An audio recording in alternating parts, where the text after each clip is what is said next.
Bien, jóvenes. Entonces, les estaba explicando acerca de este mecanismo de el ciclo de Krebs.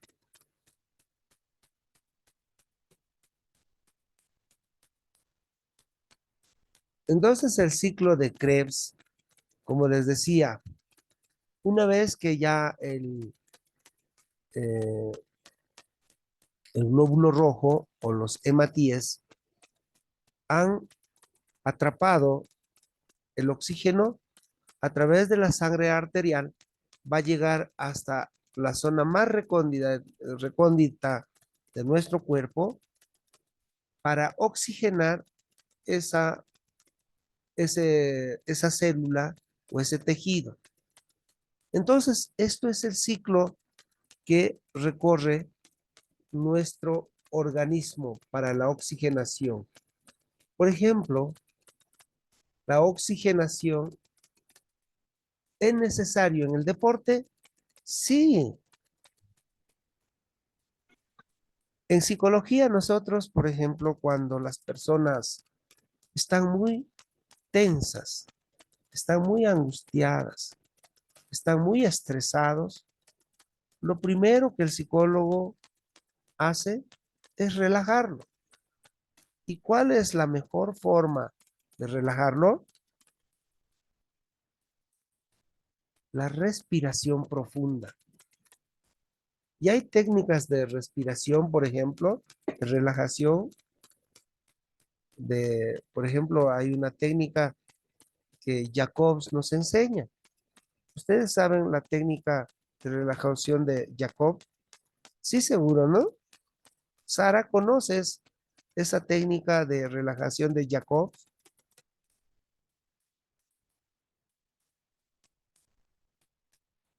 Hola, Sara Quispe. ¿Conoces esa Dice, técnica?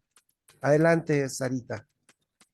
no creo conocer todavía esa técnica, Lice, solo la ¿Tú, asístole y la diástole nada más, Lice.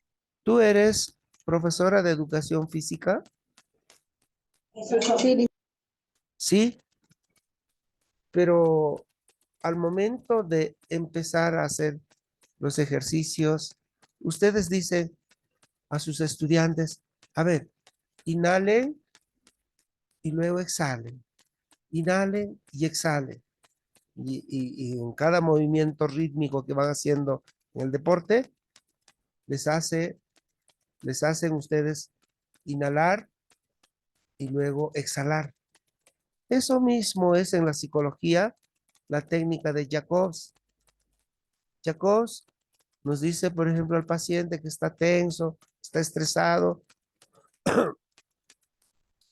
por alguna situación que tiene, hay que hacerle sentar en el sillón y decirle, a ver, inhale lentamente, ahora contenga esa respiración, cuente hasta 4 y luego exhale lentamente. Y así le vas haciendo ese ejercicio 10 o 15 veces, pero luego le dices, ahora inhale, téngalo ahí, la respiración todavía no lo bote, cuente hasta 5, ahora lentamente bote. Y así, en la 10 o 15 respiraciones, ya le dices, ahora vas a ir empuñando las manos fuerte, téngalo ahí el aire, y ahora lentamente junto con el aire vas a ir soltando los músculos. Y así le voy enseñando a relajarse todo el cuerpo. Llegado a los 5 o 6 minutos, esa persona te dice, sí, me estoy sintiendo mejor, ya más tranquilo. Esa es la técnica de relajación de Jacobs. Claro, ustedes eh, no han tenido ese entrenamiento porque no son psicólogos, ¿no? Pero es fácil, cualquier persona lo puede hacer. Entonces, en el ciclo de Krebs, queridos estudiantes, hay todo este eh, proceso. El sistema del ATP nos dice que, a ver, quería preguntar, Voy a preguntarle, a ver, aquí al azar, a Bruno Iván Valdivia, o Valda, pues. Bruno, Valdés. Bruno Iván Valdés. ¿Qué entiendes tú por ATP? Es una composición química que es el adenosín trifosfato que se segrega cuando nosotros, bueno, se segrega, se va condensando dentro de las mitocondrias en la célula y es la que genera la célula para que nuestro cuerpo tenga eh, energía. Muchas gracias. Muchas gracias, Bruno. ¿Cierto? ¿Dónde se produce esto? En las mitocondrias. A ver, alguien más. Malena Tarki. ¿Qué será el ATP? Aunque ya lo dijo Bruno, pero si nos puedes ampliar un poquito más. Sí, Liz, es verdad que el ATP es lo que dijo el compañero Bruno. eh, ¿Pero qué es dijo Bruno? Ya encargado me de, olvidé. no es encargado principalmente las células, ¿no? De transportar energía a todo nuestro cuerpo al momento de realizar actividad física y todo eso, licenciado. Muchas gracias, Malena. El ATP, como decía Bruno, es la adenosina trifosfato. Pero eso de dónde sale, ese ATP. Sale pues de lo que hemos hablado hace ratitos, ¿no? De el carbohidrato. Y los carbohidratos que están presentes casi en nuestra dieta, fatalmente la mayoría de los latinoamericanos tenemos una dieta abundante en carbohidratos. Y esos carbohidratos, eh, llegado en el proceso de digestión, se va a convertir en ¿qué? Dijimos en glucosa, en glucógeno. Y si este glucógeno no es combustionado, no es quemado, ¿en qué se va a convertir? En esas reservas de grasa, en esas reservas de tejido adiposo. Por eso es que la mayoría que tiene una vida sedentaria ya no se mueve, está trabajando solamente en la computadora y va comiendo sus papitas fritas, va comiendo sus papitas light, va comiendo su arroz y casi poco de proteína. Entonces, esos carbohidratos que se han convertido en glucógeno no se han quemado, no se han combustionado. ¿A dónde va a ir? A la reserva de grasas. Y empezamos a llenarnos de tejido adiposo. A las mujeres se les empieza a acumular por la parte abdominal, la parte de las caderas. Entonces, vamos engordando. Por ejemplo, hablaba la compañera Beatriz de los obreros. Los obreros están casi todo el día, y los mineros ni qué hablar, todo el día con trabajos rudos. Ellos necesitan mucho carbohidrato para recomponer su energía desgastada. Ellos sí necesitan, por eso hay este dicho, ¿no? Me sirves como camionero. Los camioneros no requieren mucha fuerza física para manejar el vehículo. Por eso que la mayoría de los camioneros, la mayoría, no digo todos, son tipos gordos, todo lo que comen en cada parada, pues no lo desgastan porque están sentaditos, ¿no? Más es su trabajo visual y de concentración, pero muscular, de ejecución, eso casi no tiene. Entonces, en el ciclo de Krebs se cumple esto de que el ATP, que es prácticamente resultado de la descomposición de los carbohidratos se va a convertir en energía. Y esa energía va a hacer que eh, los músculos sigan funcionando perfectamente. Entonces, en el deportista que todo el día está eh, en entrenamiento deportivo, entonces su músculo esquelético está pues en funcionamiento constante, está cambiando, está quemando harta energía y para lo cual necesita una buena alimentación. Eso no quiere decir que solamente va a necesitar de la cuestión de carbohidratos, también necesita proteínas. ¿Y las proteínas qué función tienen? Creo que es lo mejor, lo más esencial para reemplazar a algunas células que ya ejerció su función y pasan prácticamente a descomponerse a través de nuestro hígado y entonces, ¿quién lo reemplaza a esos nuevos tejidos? La proteína. Entonces, por eso es que se mm, recomienda que en los deportistas debe haber un equilibrio de la dieta alimenticia, tanto con proteína como carbohidratos que necesita ese deportista, porque si no va a ser todo una alteración en la uh, homeostasia de su cuerpo. Por ejemplo, quema mucho ATP, pero no tiene mucha ingesta de calorías, de carbohidratos. Entonces, ¿qué va a quemar? Las proteínas es que se van a ir prácticamente a reemplazar esa parte que necesita el deportista. Por eso hay que conocer esta parte. Entonces tenemos, por ejemplo, las, las en la contracción muscular tenemos los anaeróbicos o alácticos, los anaeróbicos lácticos y los aeróbicos. Como verán ustedes, aquí en esta parte está el 1, es los anaeróbicos alácticos.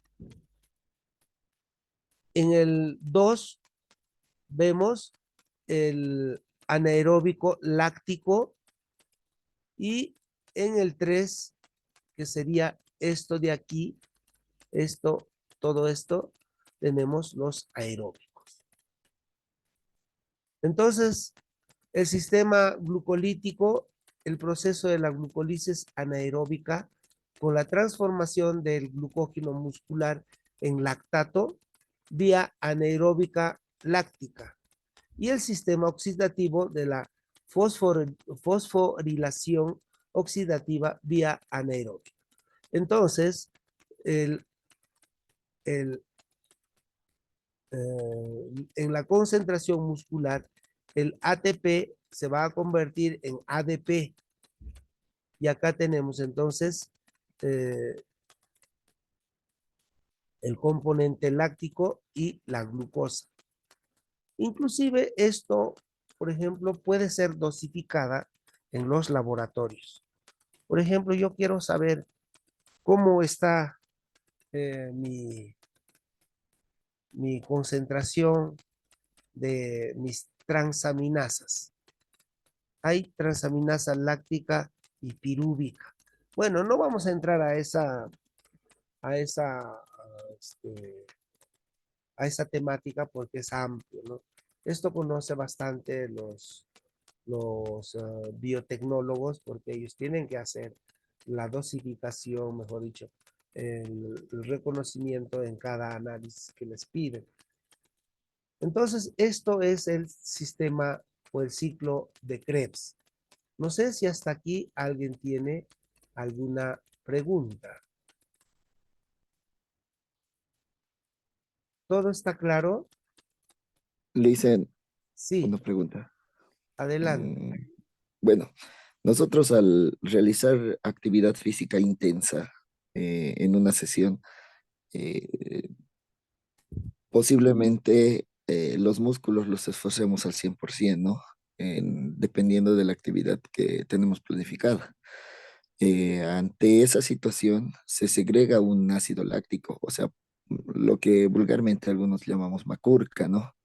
Y esa macurca, o sea, nosotros sabemos que tenemos que estar en constante actividad física. Ya sabemos que por una macurca, un atleta o un deportista reduce el rendimiento. Entonces, no sé si usted nos podría tal vez orientar eh, qué es lo que puede hacer una persona para poder eliminar el ácido láctico del músculo, porque mm, he escuchado que hay atletas de élite que segregan mucho ácido láctico y al día siguiente corren la siguiente prueba la primera prueba corren 5.000 y la segunda 10.000. Entonces, ambas pruebas tienen mucha carga. O corren 100 y luego corren 200. Entonces, se segrega mucho ácido láctico. Ante esa situación, no sé si nos podría orientar usted o supiera cuál es algún elemento que pueda eliminar hacer que se limpie el músculo del ácido láctico. Gracias. Correcto.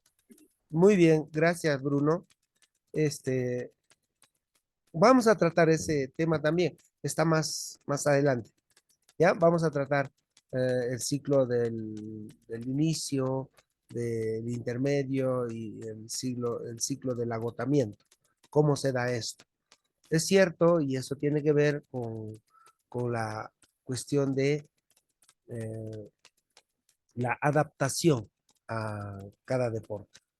Por eso los que inician tienen un lento proceso de adaptación. Muy pocos que se adaptan muy rápidamente a un deporte. Una vez adaptado, ya el organismo va a requerir mayor esfuerzo, mayor intensidad, y esos son de los deportistas que ya tuvieron esta adaptación correcta, entonces su rendimiento siempre ha sido el, la, el rendimiento óptimo, pero eso es por la adaptación. Mejor dicho, personas que no hacen deporte, pero resulta que por ahí se les chisporrotea, dice, sí, quiero hacer esto, y empiezan a hacer, por ejemplo, carreras de fondo de 10.000, 15.000, perdón, de 10 o 15 kilómetros, hacen, y después están con macurca y no pueden ni siquiera caminar al día siguiente, a comparación de los profesionales que sí, su cuerpo ya está adaptado, al día siguiente van a sentirse relajados, como que ya no tienen ni mal curva, ¿no? Tiene que ver con la adaptación, ¿ya? Al deporte que hacen. Mira, nos queda todavía por desarrollar bastante. Parece que vamos a cortar una parte y vamos a entrar a la parte de la psicología deportiva, pero vamos a avanzar, ¿ya? No sé si por ahí, Bruno, ha sido satisfecho algo tu respuesta. Entonces, vemos aquí una molécula de ATP. Una molécula de ATP se compone de adenosina, una molécula de adenina más la ribosa. Nos dice que esto combinada en 3 grupos fosfatos también se llama pi inorgánicos. Cuando la enzima de ATPasa actúa sobre ellos, el último grupo de fosfatos se separa de la molécula. El ATP liberando rápidamente una gran cantidad de energía de 7.6 kilocalorías por mol. Mol es una medida, ¿no? En la bioquímica se puede conocer la molaridad representa entonces a una cantidad de energía. Entonces, 7.6 kilocalorías por mol de ATP. Esto reduce entonces el ATP a ADP o difosfato de adenosina. O sea, cuando ya se ha hecho esto, pasa a difosfato de adenosina.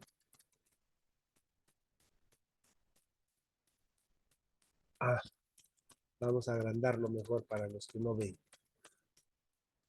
La primera vía es la anaeróbica láctica, ya lo hemos visto esto, refiere que el oxígeno no es preponderante y se efectúa sin presencia del lactato. Acá está todo el esquema, véanlo ustedes, van a encontrar en el libro.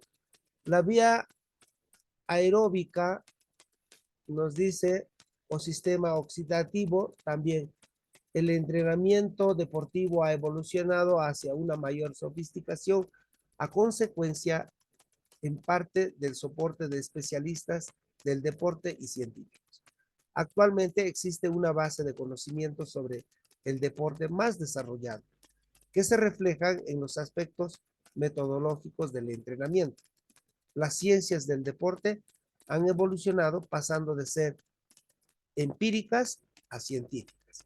Esto lo dice Bompa en el 2007. Entonces, aquí tenemos el famoso ciclo de Krebs que recorre todo esto.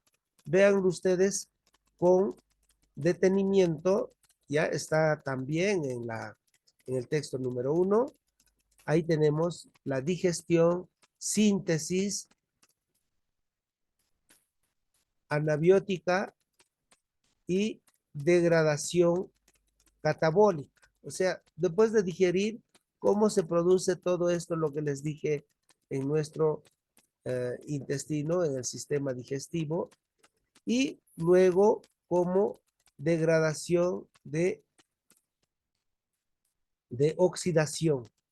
O sea, cómo ingerimos, luego esto cómo se sintetiza y luego cómo degradamos después de haberse cumplido este ciclo de Krebs. ¿Ya? Entonces vean ustedes con más detenimiento, porque ahorita ya nos gana el tiempo. Dijimos, falta todavía la otra parte de la psicología deportiva. Entonces vamos a hablar también de esto. Tenemos aquí esto lo que me había preguntado Bruno, la adaptación en el proceso de entrenamiento, efectos del entrenamiento deportivo, el efecto inmediato, el efecto resultante y el efecto acumulativo. Y tenemos el efecto residual. Entonces, el efecto inmediato es el que se produce inmediatamente después del trabajo con estímulos de carga. El efecto resultante se refiere al resultado de una sucesión de cargas mediadas por el descanso o recuperación en un tiempo determinado, no muy prolongado como la sesión. Y el efecto acumulativo será el resultado del proceso de entrenamiento, pero en un tiempo prolongado de entrenamiento como el mesociclo. Entonces, esto tiene que ver con la adaptación que se hace a dicho deporte. Y el efecto residual se puede sumar el efecto residual planteado por Navarro en 1995. Nos dice que este efecto se entiende por la capacidad que tiene el individuo a retener por un tiempo determinado los cambios del estado orgánico y corporal. En el entrenamiento puede estar dado por el tiempo de mantener la forma deportiva o una capacidad a su máximo rendimiento, que según los estímulos dados pueden perdurar un corto, mediano o largo plazo. Y estos son, perdón, el proceso de adaptación. Tiene que ver con momentos de la temporada, el estado de entrenamiento, adaptabilidad, sistemas orgánicos, tipo de esfuerzos, alimentación, medidas de recuperación, métodos de entrenamiento, contenidos del entrenamiento, factores psicológicos, ritmos biológicos, factores sociales, el sexo, la edad, factores climáticos, momentos de la temporada, todo esto, ¿ya? Entonces, es el proceso de adaptación que tiene que tenerse en cuenta. ¿Qué pasa, por ejemplo, con ritmos biológicos? Es el deportista que yo quiero hacer que destaque, pero resulta que este deportista en sus ritmos biológicos se queda hasta tarde haciendo trabajos de repente del colegio, de la universidad. Él es deportista, pero se está acostando a la 1, 2 de la mañana para levantarse a las 7 porque a las 8 tiene que ir al colegio.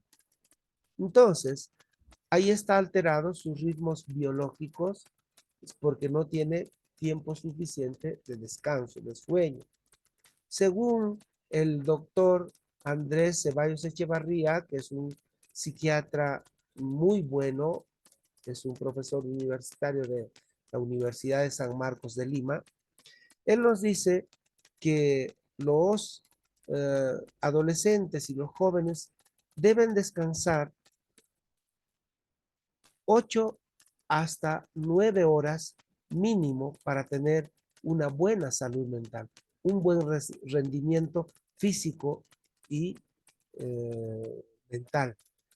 Pero resulta que si este chico tiene alterado el ritmo biológico, va a tener deficiencias en su rendimiento. Bien, entonces pasaremos esto. No sé si alguien tiene hasta ahí alguna pregunta.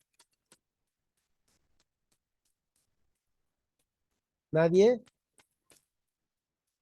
Entonces es así que se clasifican en 3 los efectos del entrenamiento. Efectos inmediatos, retardados y sumativos. Ahí tienen ustedes intermedio, retardado y sumativo.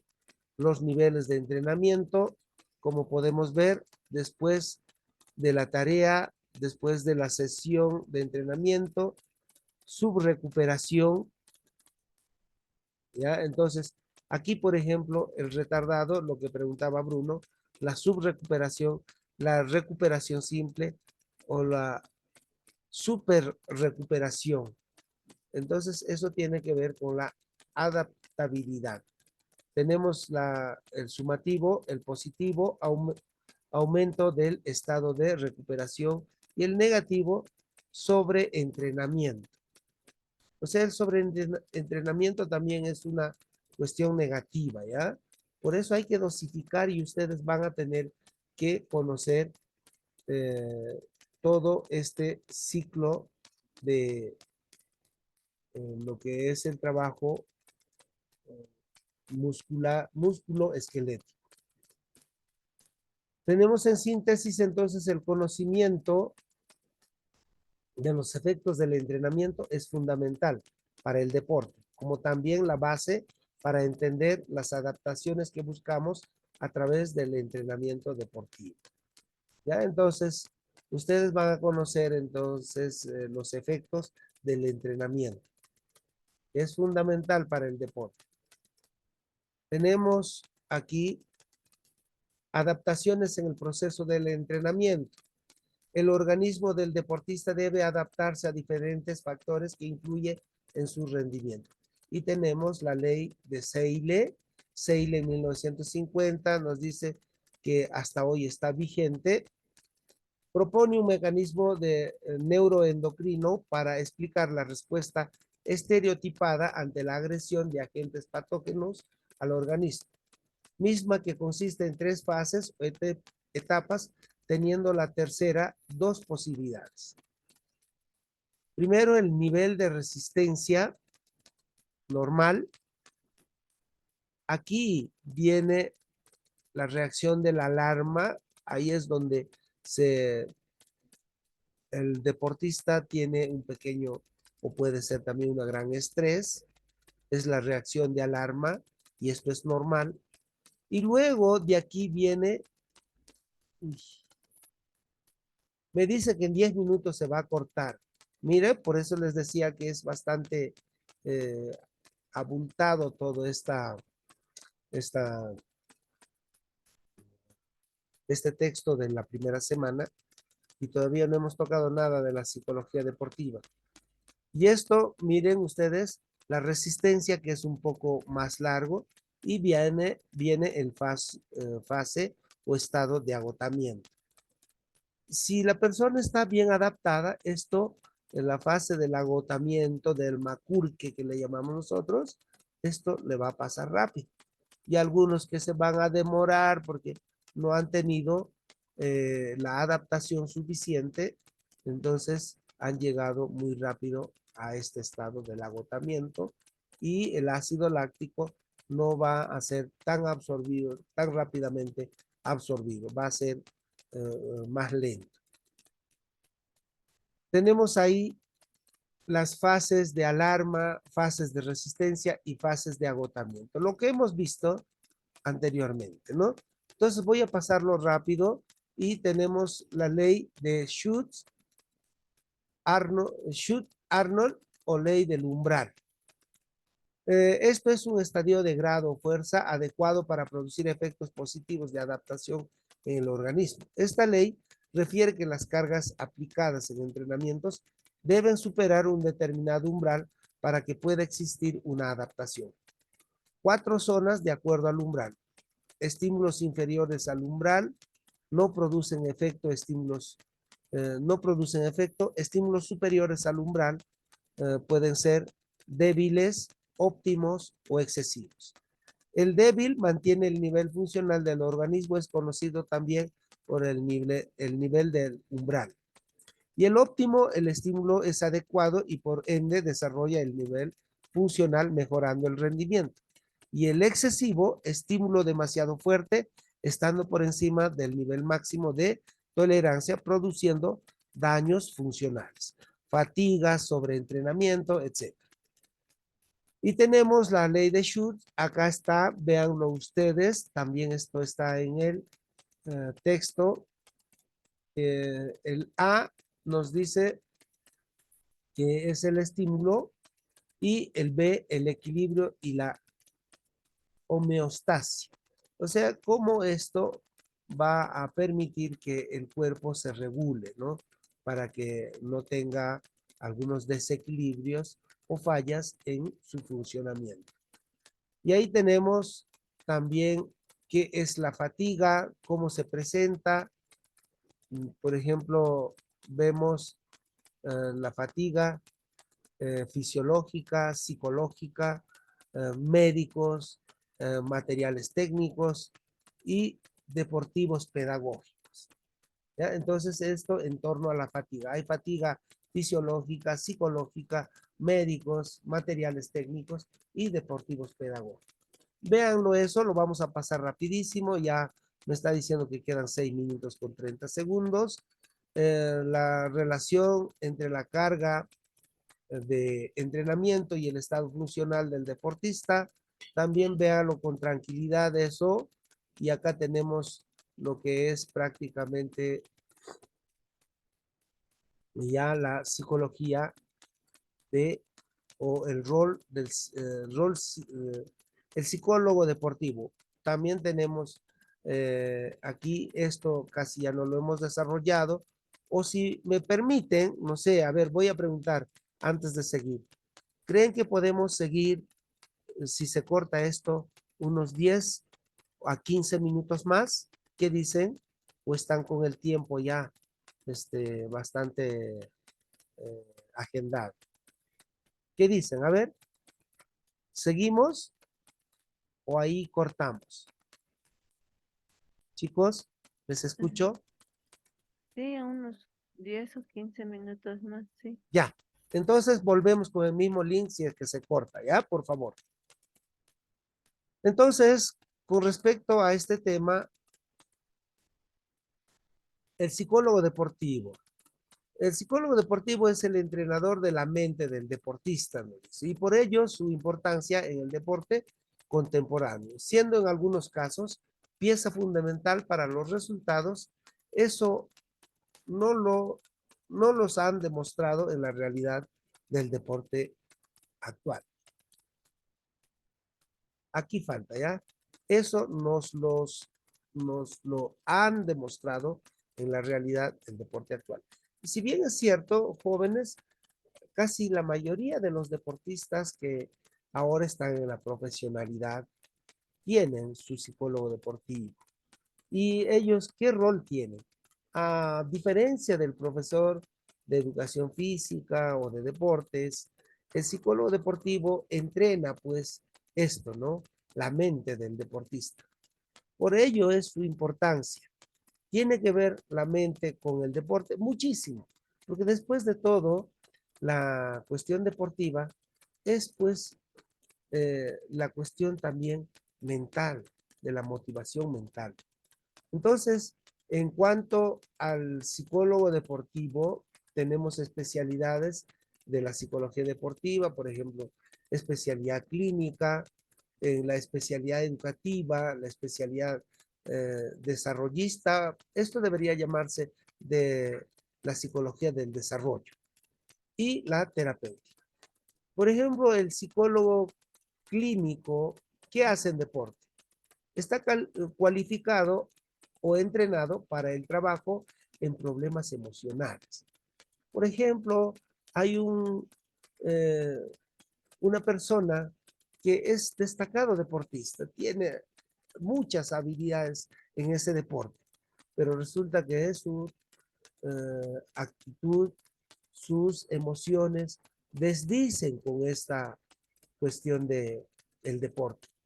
Entonces ahí el especialista, ¿no?, en psicología clínica va a hacer su trabajo para equilibrar, para mejorar, para recomendar que a través tal vez de una terapia, de consejos psicológicos, esta persona va a adaptar su problemática o va a mejorar para que tenga un buen rendimiento deportivo. La especialidad educativa, que también puede tener un perfil profesional en ciencias de la actividad física y el deporte, que lo caracteriza por tener un mayor conocimiento y experiencia en el ámbito del deporte. Aquí tenemos, por ejemplo, los psicólogos. Acá hay un psicólogo que está hablando con los niños, está prácticamente educándolo en la parte, sobre todo, psicológica, no en la parte deportiva. Yo sé que eso es su trabajo del profesor de educación física y de deporte.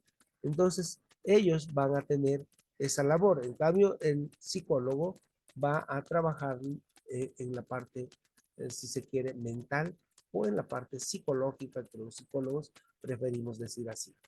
La especialidad del psicólogo del desarrollo tiene como función potenciar las capacidades del deportista, el prepararlos para la evolución de la mente con la actividad física. Entonces, en cada etapa, el psicólogo de la psicología del desarrollo va a ir eh, haciendo su trabajo, ¿no? Y la técnica terapéutica trata las posibles dificultades que se puedan dar con el paciente. Manejan a los deportistas como pacientes y esto está ligado con esto de aquí, con la primera, que es la especialidad del psicólogo clínico, ¿no? Entonces, el psicólogo clínico puede aplicar la terapéutica. Nos dice que en un minuto se va a cortar, pero no hay problema. Vamos a volver 10 minutitos más, ¿ya? Entonces, con el mismo link, por favor. Clasificación psicológica de los deportes.